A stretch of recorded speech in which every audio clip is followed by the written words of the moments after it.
Welcome to The Explainer. I'm so glad you're here. If you're joining me, you probably have a Strengthscope assessment by Cloverleaf sitting right in front of you right now. Maybe it's on your desk, or maybe open in another tab, and you're staring at it thinking, okay, what exactly is this thing telling me? Well, you're absolutely in the right place. Today, we're going to completely demystify that document. We're breaking down exactly how to interpret your results, how to navigate all that data, and honestly, the most important part, how to use it to make your day-to-day work life substantially better. Let's dive right in. Here's our quick roadmap. We'll kick things off with a paradigm shift, focusing on energy over performance. Then we'll explore your significance 7, decode the strengths wheel, look at stretch and overdrive risks, and finally, wrap up with conversations, not decisions. My promise to you today is simple. We're going to uncover what actually gives you energy. And just to clear the air right out of the gate, this assessment is absolutely not a hidden performance review. Starting with Section 1, Energy over Performance, the paradigm shift. I want to challenge you right now. Take your traditional corporate definition of the word strength and literally just toss it out the window. Notice how Strengthscope completely redefines the core concept. According to the report, a strength is defined as the underlying qualities that energize you and that you are great at or have the potential to become great at. Did you catch that keyword in there? Energize. A strength in this context isn't a grade on a report card. It's not about how fast you can type or your skills in a specific software program. Think of it like a battery. When you use this quality, it actually charges you up rather than draining you down. So it's totally crucial that we separate two distinct concepts. On one side, you've got energizing qualities. That's your Strengthscope report. And on the other side, you have performance and potential, which is your traditional HR evaluation. They are not the same thing at all. Your Strengthscope report is purely a tool for introspective discovery. It has zero direct linkage to formal HR decision-making, performance metrics, or evaluations of your potential. You literally cannot fail this assessment. It's not grading how good you are at your job. It's really just holding up a mirror to show you which activities make you feel alive and engaged. Okay, moving to Section 2, your significant 7, your most energizing qualities. Let's see how this builds into the first major part of your report. Out of 24 possible strengths measured by the assessment, the report hones in on the top 7 most energizing qualities unique to you. Let's actually look at what a real result looks like in practice. This one is pulled from a sample report belonging to someone named Pratiksha. Her significant 7 are collaboration, emotional control, optimism, persuasiveness, relationship building, resilience, and self-confidence. Now, when you look at this, you aren't just seeing a random list of buzzwords, right? You're seeing a story. Pratiksha is clearly highly energized by people, building relationships, collaborating, persuading others, but she uniquely pairs that with a lot of internal toughness, like emotional control and resilience. That specific combination is her secret sauce for achieving her best results and her highest career success.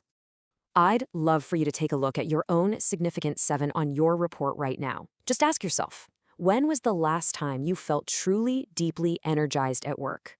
Try to think of a specific project or a meeting where you felt totally invigorated, where time just seemed to fly by. I can almost guarantee you, if you look at your top 7 list, you were actively using one or probably several of those exact qualities in that very moment. That's the real power of this discovery tool. Moving right along to Section 3, decoding the strengths wheel, the 24 strengths. Now, this is the most data-heavy part of the report, but don't worry at all. I'm going to be your friendly navigator here and make it crystal clear. Let's start with the macro view. All 24 strengths measured by Strengthscope are organized into 4 distinct clusters. We've got emotional, relational, execution, and thinking. Emotional strengths deal with how you manage your feelings and stay resilient. Relational strengths, as you might guess, are all about how you connect and communicate with other people. Execution strengths are entirely focused on making things happen and delivering concrete results. And finally, thinking strengths involve how you gather information, solve problems, and strategize. Everyone has a mix of all of these, but seeing exactly where your own strengths cluster gives you a massive clue about your natural working style.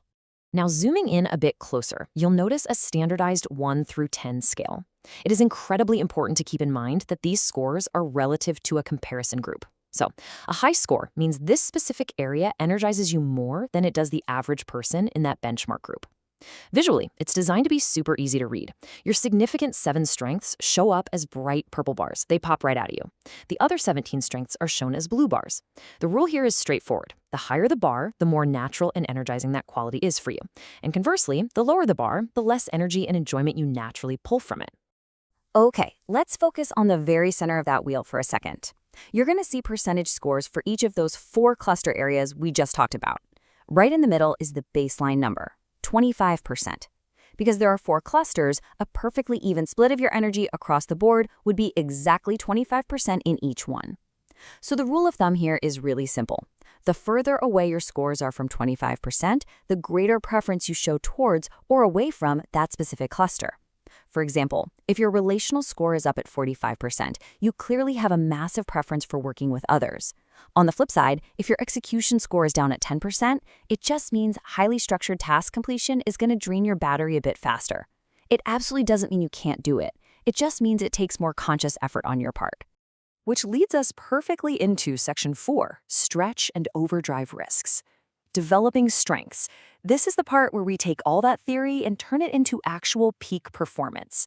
And remember, we're not framing this as fixing weaknesses, but rather as fine-tuning an instrument. Your report actually gives you 2 incredibly practical pathways for each of your top strengths. The first pathway is stretching. This means taking an already great, energizing quality and pushing it to the very next level, maybe even beyond your current comfort zone. The second pathway is all about managing overdrive risks. Now, this is a fascinating idea. It's the concept that your greatest strength, if you take it too far or use it in the wrong context, can actually become a liability. You can literally push a great quality into overdrive. And this brilliantly illustrates how this plays out with a specific example. Let's take the strength of collaboration from our source material.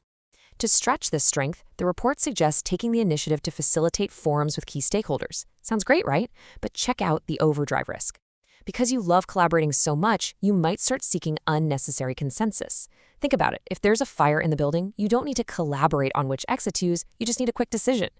Constantly seeking consensus on every tiny little detail can hold up progress and completely exhaust your team. So the overdrive fix provided by the report? Just pause. Explicitly check with the other person to see if mutual working is actually needed for the specific task at hand. It's such a targeted, practical piece of advice. So how in the world do you implement all these great tips without getting completely overwhelmed? Well, the report's top tip is prominently featured right there. Create your own strengths habit tracker for the next 30 to 60 days. You really want to adopt a less is more approach here. Please don't try to stretch all 7 strengths and fix all 7 overdrive risks by tomorrow morning. Just pick 1 or 2 priority areas to focus on. Then consciously build new, positive habits around them over the next couple of months. Finally, let's move to Section 5, Conversations, Not Decisions, putting it into practice. This section is all about how you should practically apply this document in your day-to-day work life, starting right now. The ultimate goal of your Strengthscope is really twofold. Step 1 is self-reflection. Spend some quiet time looking back at past examples in your career where your significant 7 were clearly at play. Validate the data with your own lived experience. Step 2 is to use this report as a conversational bridge. Bring this along to your next one-on-one with your manager. Talk about what motivates you, what dreams you, and how you can better align your current projects with your most energizing qualities. I really cannot emphasize this enough. This is a tool for rich, developmental dialogue. It is absolutely not a tool for formal evaluation or HR decision-making. I want to highlight this fantastic quote directly from the report's introduction. It says, "Strengthscope allows you to bring your best to work and to life every single day through the discovery and development of your strengths." That right there is the true positive value of understanding what charges your battery. Because when you operate from a place of energy, you naturally build resilience, confidence, engagement, and ultimately a whole lot of success. So I'm going to leave you with this final thought to ponder as you dive back into your own results. Look at your significant 7. Look at your strengths wheel. Which of your underlying qualities will you consciously unlock to achieve peak energy tomorrow? The insights are quite literally right there in your hands. Thank you so much for hanging out with me on this explainer. Have an amazing time discovering your strengths.